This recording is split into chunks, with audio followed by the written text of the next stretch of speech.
Can microdosing with psychedelics be an effective strategy for managing ADHD long term?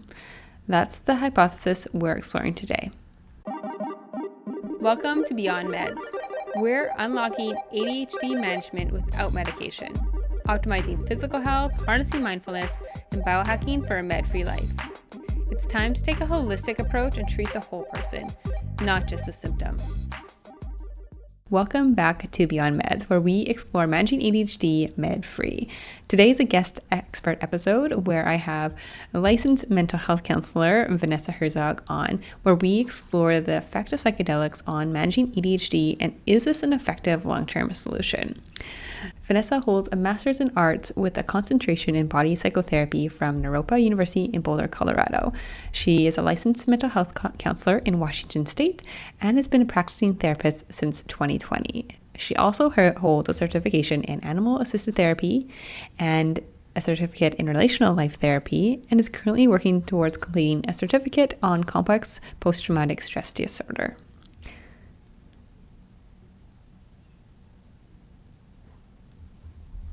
If you'd like to learn more about Vanessa and the work she does, you can go to her website, theembodiedhumananimal.com, which will also link below in the show notes along with her podcast. Soon, she'll be hosting her own holistic trainings and retreats, bringing together principles of healings and ways to get in touch with your own intuition so you can know the path you need to take in your journey, whatever that may look like for you. And that is what we talk about here on the brand of ADHD Wellness Co. It's really about finding your own path, your own journey to managing ADHD and feeling empowered in that and finding what works for you and what doesn't.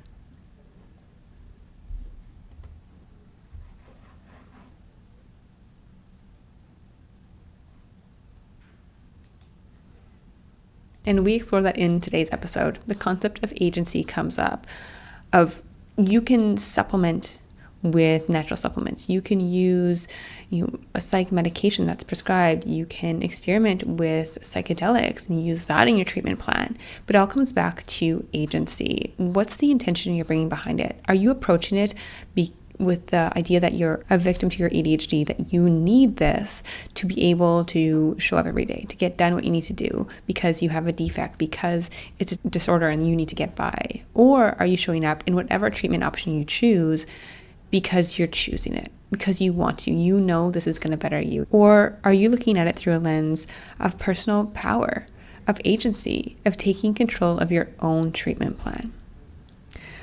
So let's dive into today's episode. If you have any comments or questions, please leave your comments below, or you can email us at the email in the show notes, which is adhdwellnessco@gmail.com. So Vanessa, what are psychedelics? How do they affect the brain? And what are the main ones we're going to be talking about today?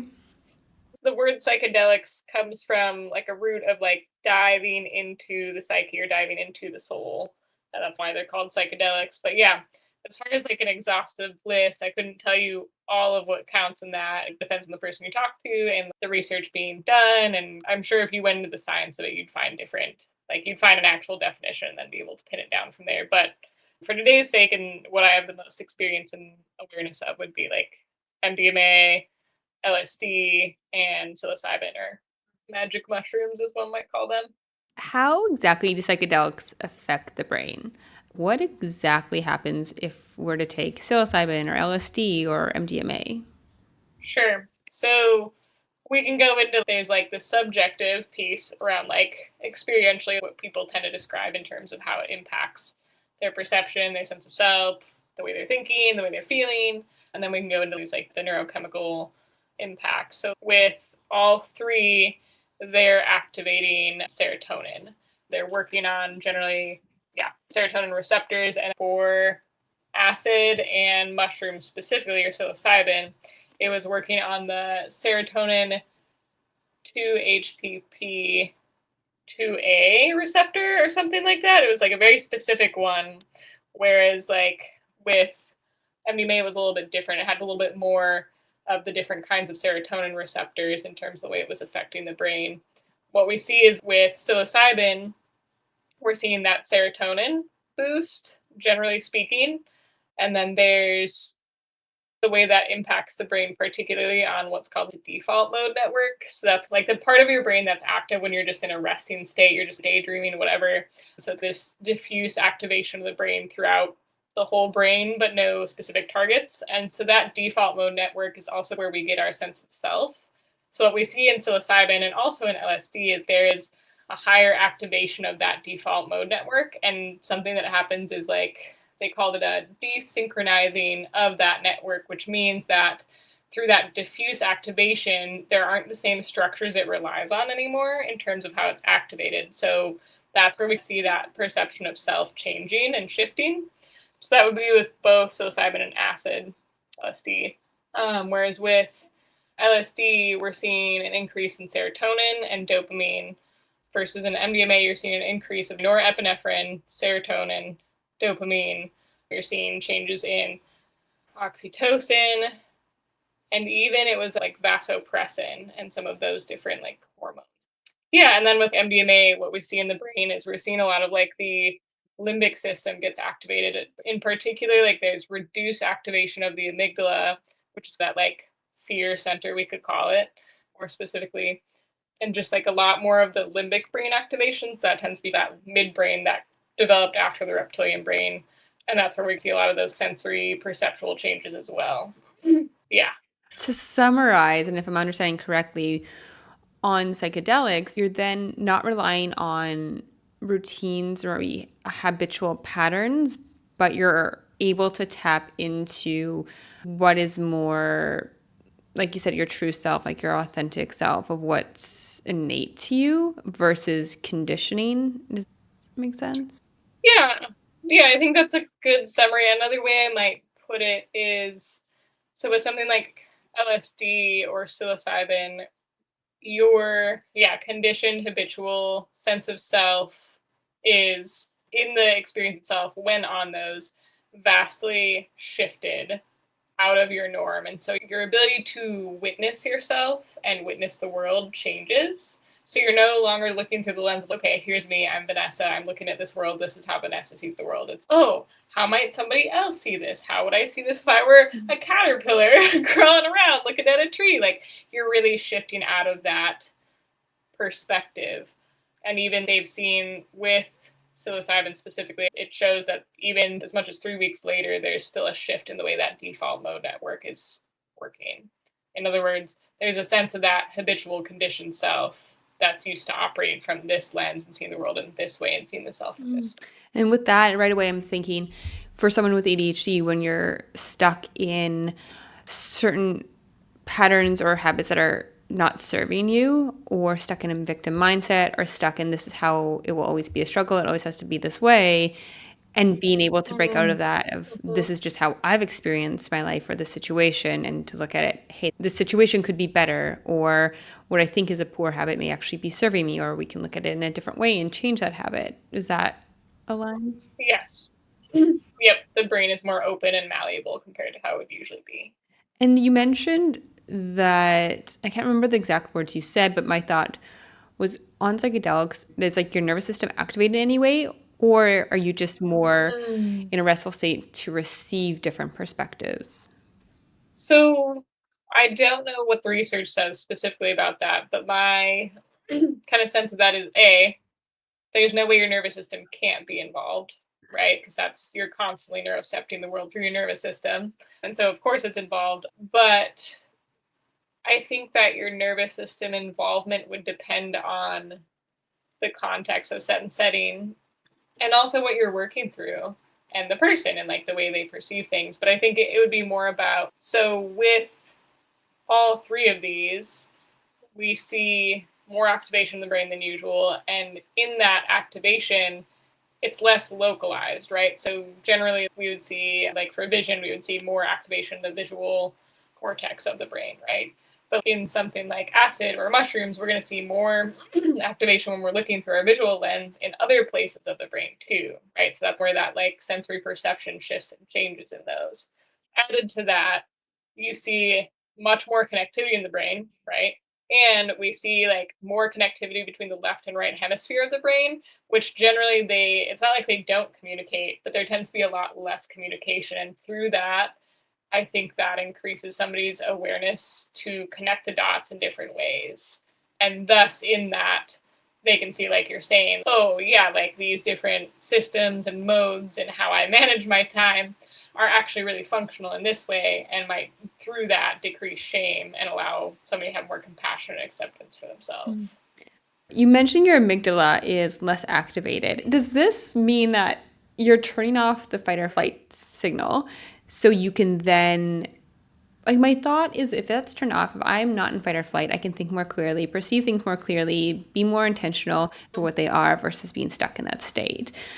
And so with psychedelics, it's in the moment, but do you get that effect afterward as well? It's a good question in terms of like psilocybin and LSD. The research I was doing didn't say anything specific to the amygdala for those two, but in terms of MDMA, one of the main reasons like it's used as a treatment for PTSD is it's reducing the amygdala's response to fear. So there's less activation in that area, which means that when you are seeing something that you would usually perceive as a threat, just like what you're saying, that fight or flight system, you may not perceive it in the same way as you would in your normal habitual state. And we've seen with something like MDMA that those effects, because when you're on that medicine, especially like in a context where you're doing work to work through what you usually have fear around, you are seeing a restructuring of the way that your brain body navigate that usual stimuli that would be perceived as threatening. And that has long lasting effects. We don't have any data, it seems like, in terms of how long lasting, since a lot of the research is still new and out and coming out. But that's what I saw and would put together. This makes a lot of sense with my own discovery with microdosing with psilocybin, where I was able to think more clearly and be more intentional with, say, my workday. Used to maybe react to things, not be able to prioritize, maybe start something, but then jump to like another task. And when I was microdosing, and I found over Mm. time as well, I was able to clearly identify like what my key priorities were that day, choose them, stick with them, and be able to task switch and with ease, meaning I could let go of what I just finished and easily move on. So my thought is knowing myself had a very dysregulated nervous system for most of my life, it helped me start to regulate and then with that could train my brain like, okay, we can work on this task with this focus for this amount of time and then switch. So I'm just thinking for other ADHDers, I believe a chronic dysregulation of the nervous system is seemingly quite common, that this could then help them Oh, start to yeah. regulate or help them actually see what's important through without having that constant stressor in their life. Yeah, I think that's fair and accurate. I think with MDMA, it'd be that direct reduction of an emotional response or like a negative valence of emotion, just meaning like negative effect of an emotion, fear, versus I think with something like psilocybin, like microdosing, said it'd be that like 15 of your sense of self. And then that reorganizing after that, you're like, oh, okay, like maybe this isn't so scary, or maybe this doesn't involve as much shame. And yeah, I think dysregulation is one of the main pieces that comes up with ADHD. It's just, oh my gosh, I can't filter out what's happening. So everything is hitting all the time and it's loud or it's bright or too much in some sort. Yeah. I love how you mentioned shame because I also see that with my own life and through others where we have that constant negative self-talk going on and the constant self-judgment and this fear that's holding us back from taking action on things of believing we can even do something and to be honest I believe stopping us from breaking free of old patterns and staying in what I say the victim mindset of being like, I have ADHD, I can't do this, I'll never be able to do this because my brain's wired a different way. And a lot of that's rooted in shame of how they were raised or the conditions, environment. And you mentioned that I believe psychedelics, from my own experimentation and what you've been saying, can then help us, like I said, see it a different way, see it from a different lens. Totally. And even we can think about shame as an emotion, which is a stimuli, right? Like part of the whole piece of not being able to filter things out also applies to our own interoceptive ability, right? So interoceptive is like sensations in our body, and a collection of sensations is what we then learn to label an emotion, right? Then we think about shame from a biophysical level, and it's, oh shit, when I feel shame, I'm feeling like sinking in my stomach, I'm feeling hunched shoulders, I'm feeling heavy, right? I'm feeling tired. This is just an example.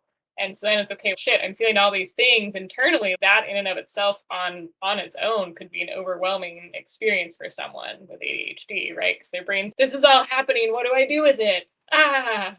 And then we label as ADHD, which it probably is, and we take medication because we have no idea how to even take a first step forward.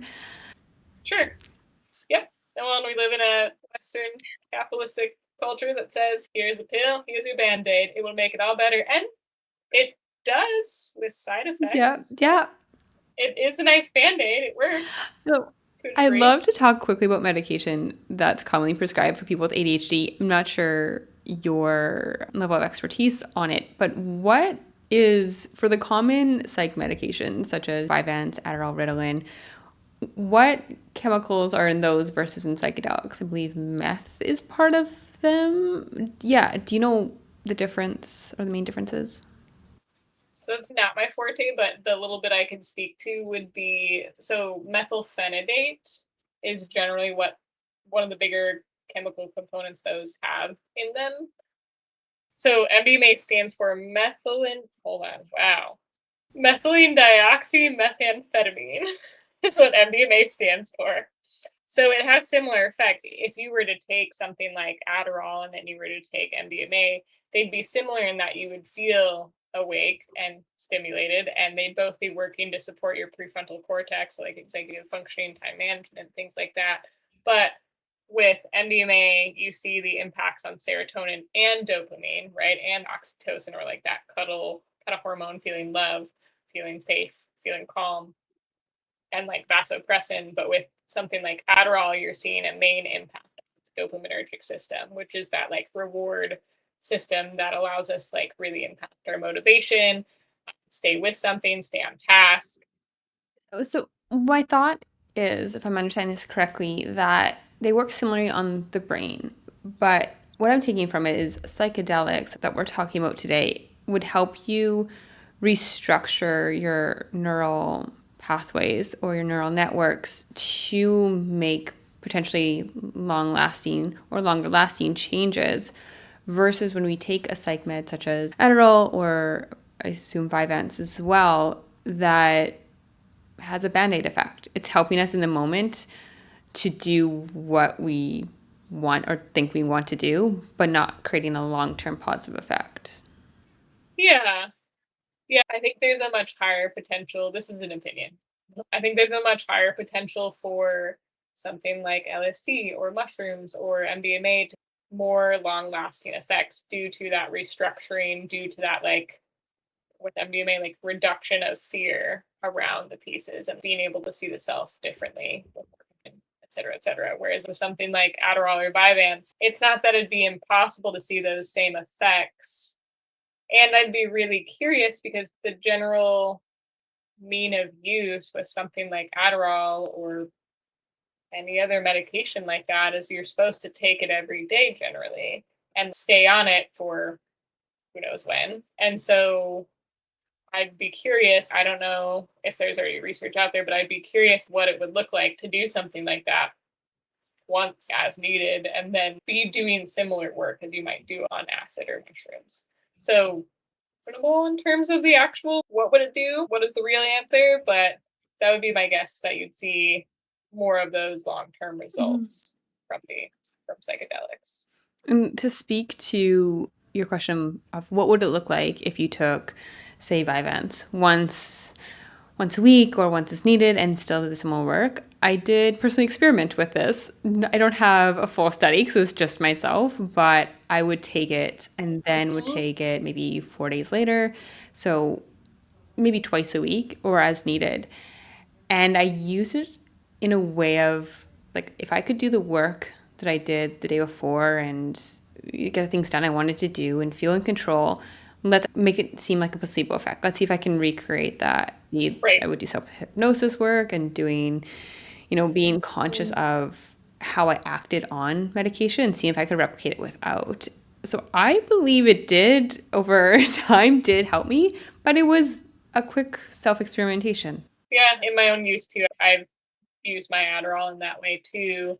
And I find with something like that, it's really about, at least the way I use it is, okay, you are showing my brain how to work in this specific way. And so if I take some of those caveats or set myself up right, I can integrate those pieces into my non Adderall life over here and keep you like finding the same functions and support.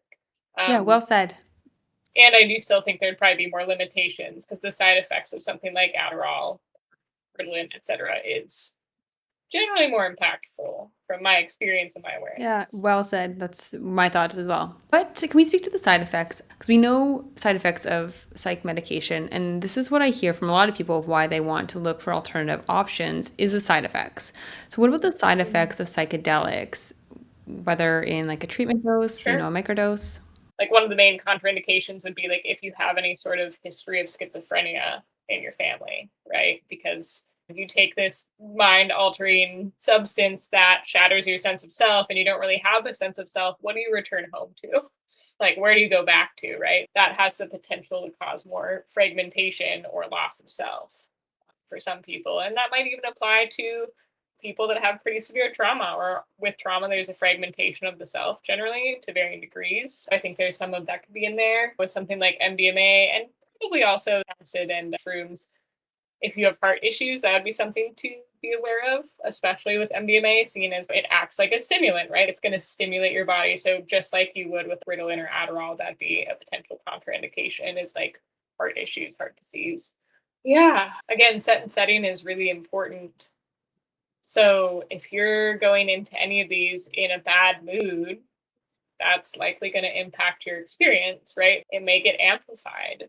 In my experience with something like MDMA, that's less of an important factor in terms of your mood. Still important, but if you're in a bad mood, sometimes you still get benefits from it. And sometimes you don't. But I think with something like really all three of them, if you're anxious about the experience and you're like highly anxious, that could get amplified, right? That would be a great example of probably a really common side effect is like, especially during the experience and even the lead up to feeling the effects of the substance, you might experience an intensifying of your anxiety. I think, trying to think of like other side effects. You might have some level of an afterglow, right? There might be like a level of brightness or like higher intensity in terms of sensory stimuli.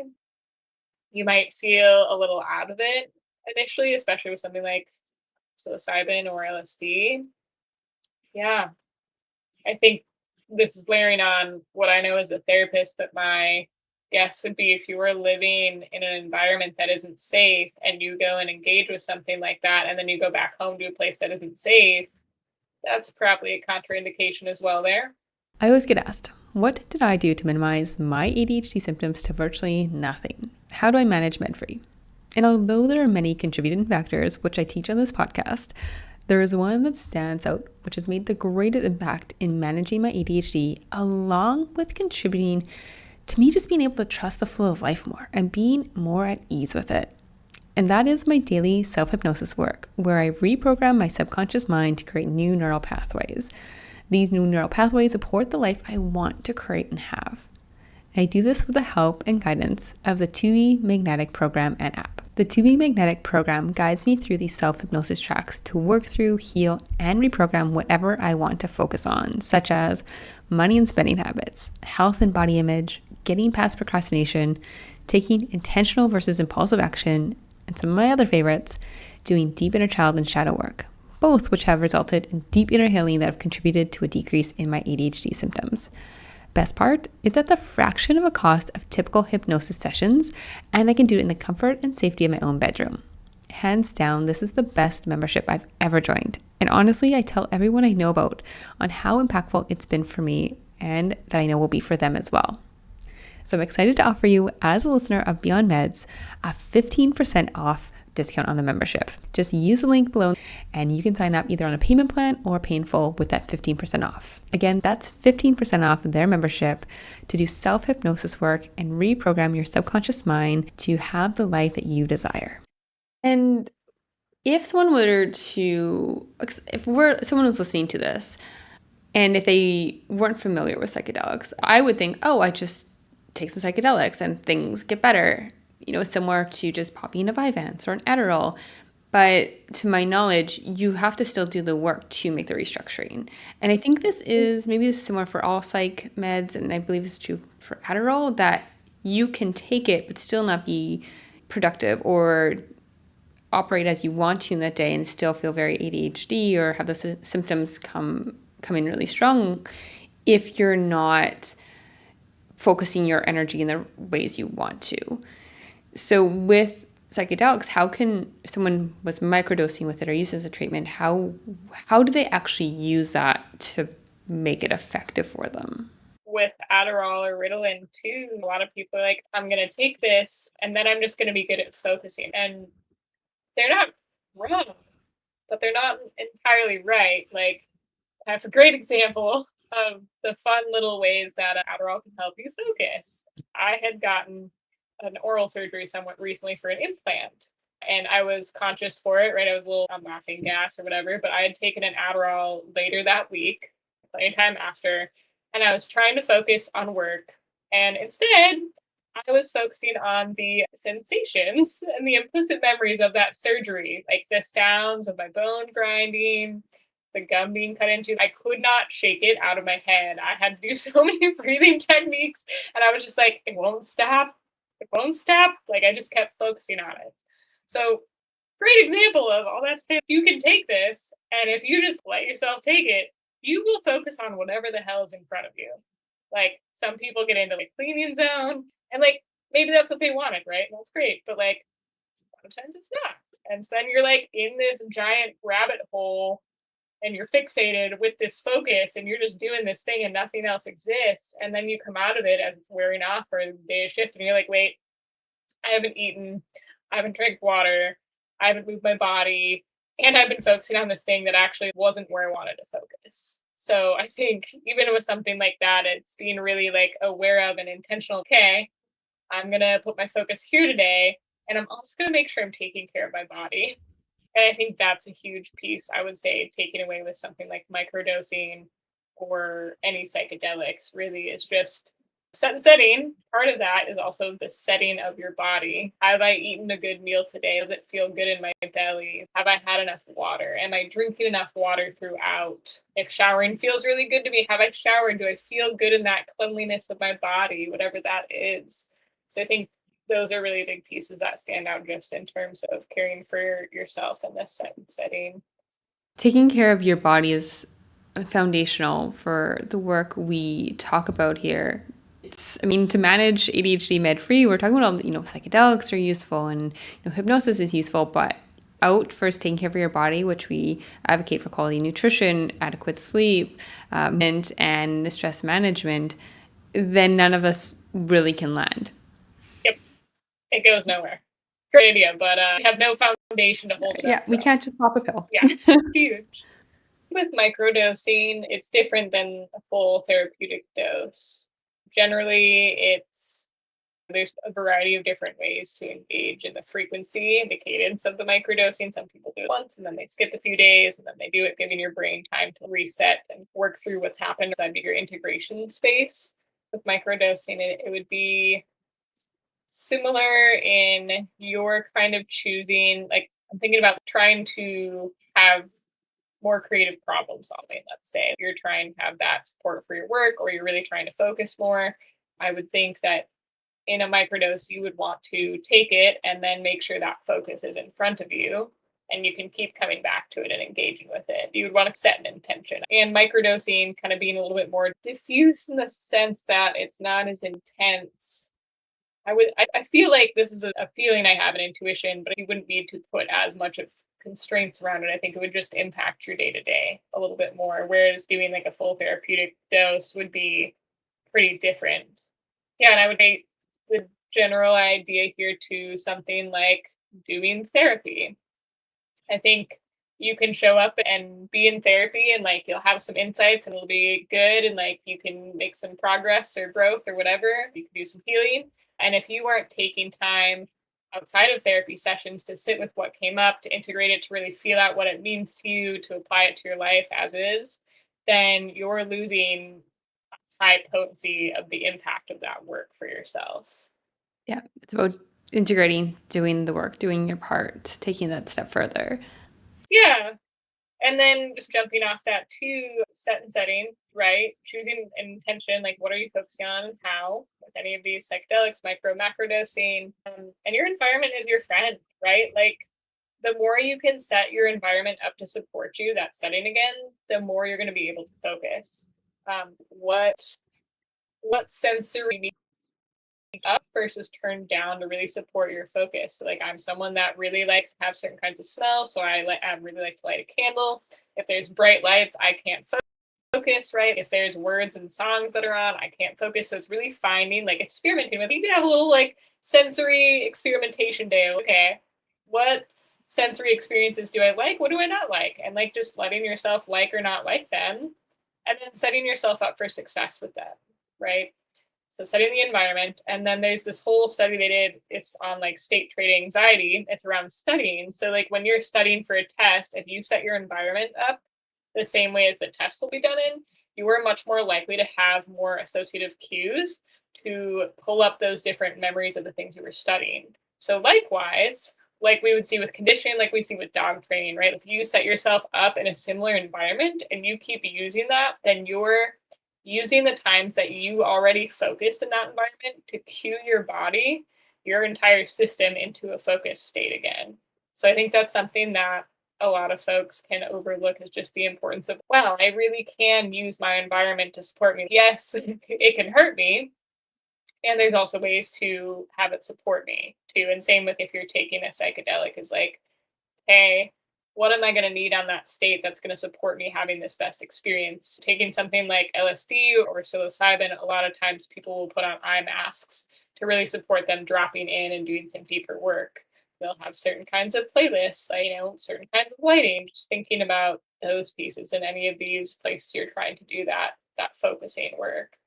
Just explain what's considered a microdose and what's considered a therapeutic dose. A therapeutic dose would be taking a full dose of whatever substance you were taking. So LSD, that would look like taking a full hit, which I'd have to look at the numbers for that. For psilocybin, so if you were doing this in the lab, they would give you like a little capsule.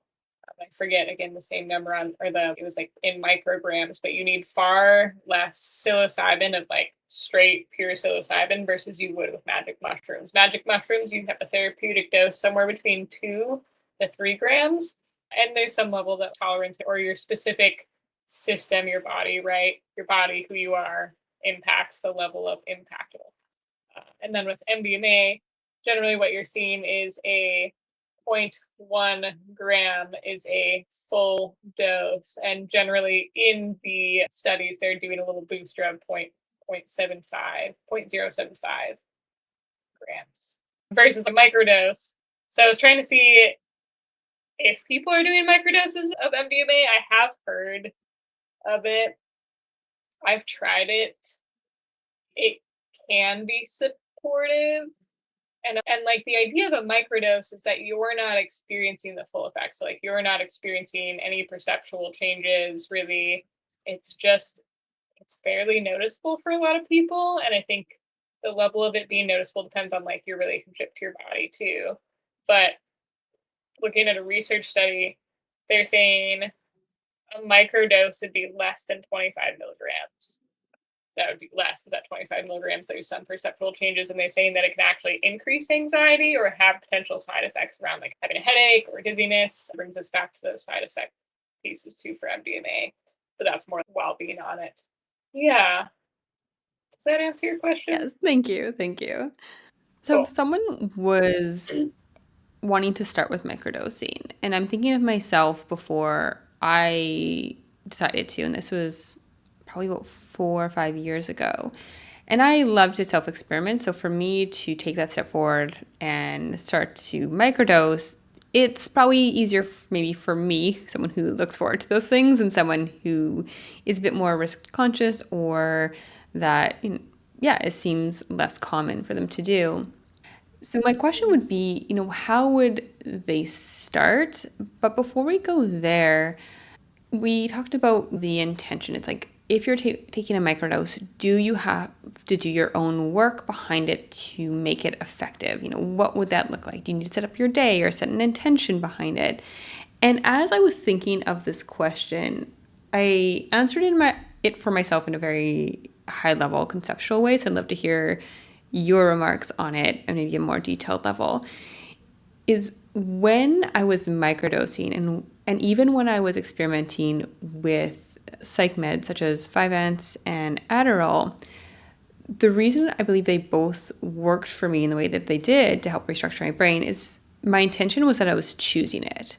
I was choosing these medications or these psychedelics because I wanted to better my brain and to better my habits and better myself. Versus when I first got a Vyvanse prescription, I was still in the mindset of, I need this, I have to take this, I can't operate without it. So even though I wasn't waking up every day, I would just follow my microdose schedule. I wasn't waking up every day being like, this is my exact intention, I'm going to make the most of it. For most of the part, I was. But the overall intention of me even starting this, and when I was experimenting with psych meds, was, I'm choosing to do this. This is for me, versus a reactive perception of, I must do this, I can't operate without this. And I think for myself, that made a huge difference. I wasn't relying on any of these medications or psychedelics. I was using them to enhance. I think that's a really good point you're making. Not only I feel like does that hit on intention, but also agency. It's that piece where, much like you might think with coffee, I need this to function, has some of that kind of victim mindset ingrained in it, right? I'm not okay on my own. Whereas what you're speaking to, like with the kind of waking up and saying you're choosing it, not only are you having agency by saying this is a choice, not like something I need in order to function, which can increase your sense of confidence and your sense of self, but there's also that intention of, I'm going to take this to support improving, growing, healing, to support enhancing my different systems and ways that I navigate the world. So if I were to say, like, how do you maximize a microdose? It would probably be somewhere in the line of, yeah, intention. And I think if it's your first time microdose, I think really your first time with anything, even something like Adderall, my encouragement or invitation would be to take it when you don't have a lot of other things going on, ideally a day off. That way you can really feel into, like, how does this substance impact my brain, body, mind, spirit? How do I feel on it? Because every system's going to respond so differently. Like one person's side effects may not be another person's side effects. One person's benefits may not be another person's benefits. And so I think kind of trial and error, like feeling out and experimenting with, what is it like just on a day off? How do I feel? And that's going to give you information to figure out, how can I best use this to support myself? And then I think it's really just, I think from there, it's like setting the intent. Okay, this helped me or was hard in these different ways the day I tried it on my day off the first time. Now, going forward, I'm going to integrate that and recognize that for my system, using this substance in this way, using this support in this way, is what's going to help me most. Maybe that's setting an intention. Maybe that's keeping the same environment around you. Maybe that's putting a main problem you want to be thinking about in front of you. And then I think important with any of this, like we've been talking about with therapy, like we've been talking about with anything else, is like doing the work, but there's the after work of integrating. Okay, how did this help me? What did I learn about myself? What did I learn about the world? What did I learn about how I am in the world? What did I learn about how this can support me? And what really shifted? And how do I want to keep engaging with that from there then? How can I take some of those caveats outside of that space and bring it into my sober world? Because I think that especially with something like Adderall, right? Like it has a high potential for addiction. And MDMA being similar, it's still an amphetamine. I think it's important to really be taking the experiences we have on these psychedelics and bringing them into our sober lives. That way, we aren't just putting ourselves in a state of needing them all the time and being dependent on them in order to function. Yeah, well said. I love that you pulled up the word agency. It's something I talk about often. It's a foundation of the brand, to be honest, of ADHD Wellness Co. Agencies of taking back your power, where we've outsourced our power to maybe Western medicine, to other health practitioners, to even conditioning, to the medication of I need this to operate, to function. This is what I'm cursed with, or this is what I have to live with. This is a defect. I must fix this. And it's just this constant outsourcing of power versus taking back your agency and sovereignty. And as you were saying that, I think of a past version of myself who would have thought, wow, there's so much reflection and integration work. This sounds like too much work. I don't have time for this. There's so much to do. I just want to pop a pill and be better. But when I'm thinking of how I operate my life now, it's not something that you sit down and journal on for 4 hours. I mean, you definitely could. I think there's benefit, but it's just being aware in your life and taking, again, your power back, being sovereign in your life and knowing that you're the ruler of your life. So it's being aware. Wow, I'm choosing this. Great. How do I feel?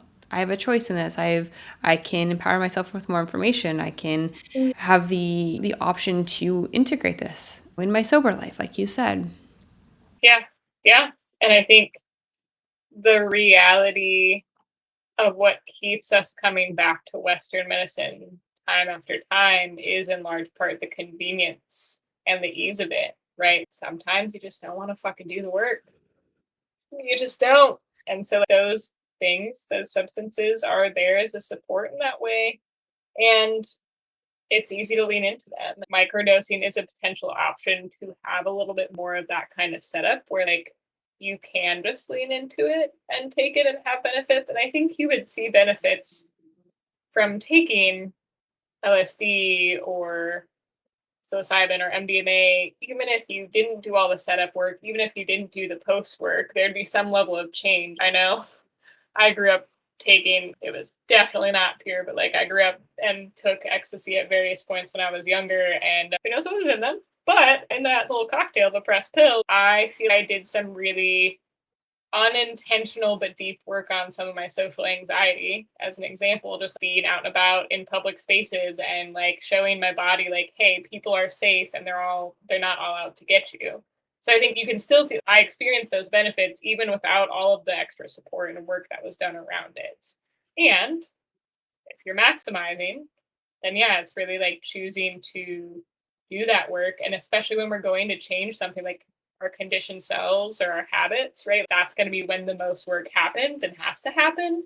But it doesn't stay at that sustained level of work. Like it's usually like, I'm going up the mountain. Holy shit, this is really fucking hard. Oh, hey, it's the summit. This is beautiful from here. This is great. And now we get to go down. And maybe it's not a full down peak, but it's okay. Now we get to coast a little more and cut down. And that's that less work part that happens once you've done this greater the game piece. Yeah, it's a great analogy. I'm thinking of my own process of using psychedelics, but also being off them for a while, just unintentionally, to be honest, of doing the work and it feels hard and heavy. And there's the thought of, is it always going to be this hard? Is this always an uphill? But like you said, you reach the summit, you reach the point where it's like you take your head out of the sand. You're like, wow, I'm where I wanted to be.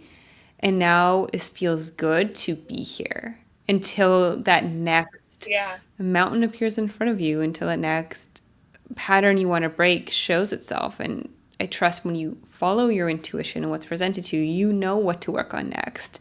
And you know when it's done because it just feels right. It feels like you've arrived. It feels comfortable.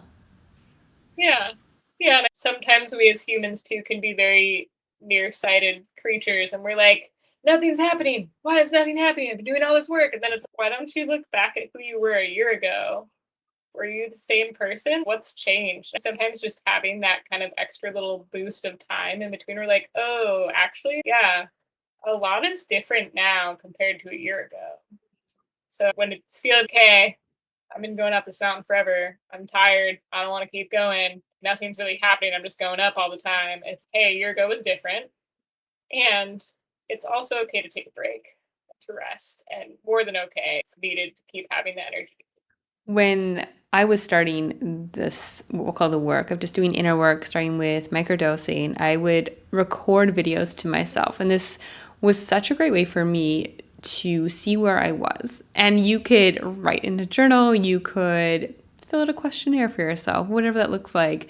When I would record videos saying like where I'm at right now, where I want to be, this nice little personal note.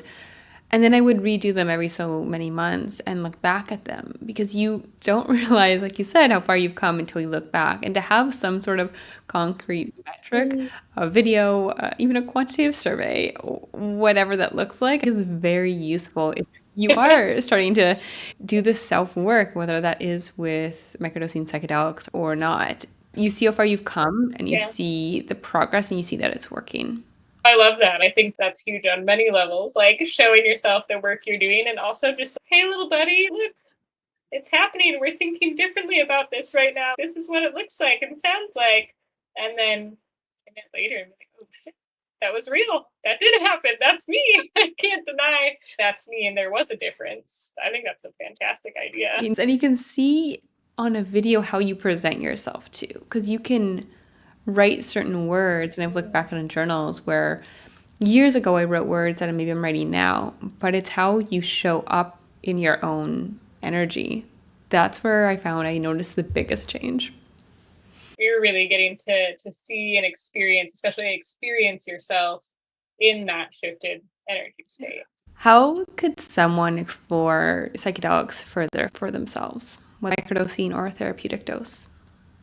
So acquiring it from someone you trust, ideally testing it in terms of if you're doing LSD or MDMA, and do some safe dosing. Start small, feel it out, and build from there. Don't feel like you have to rush into it. Sometimes there's this, oh, I really want to get this work done or heal or make things change really quickly. But I think especially that first time, like really giving yourself time to experiment, trust your body, and trust that you'll find what you're going to find. I think especially with something like LSD or mushrooms, there's a lot of people that say you don't get the trip you want, you get the trip you need. I generally ascribe to that as well, especially with mushrooms. And I think also true of LSD.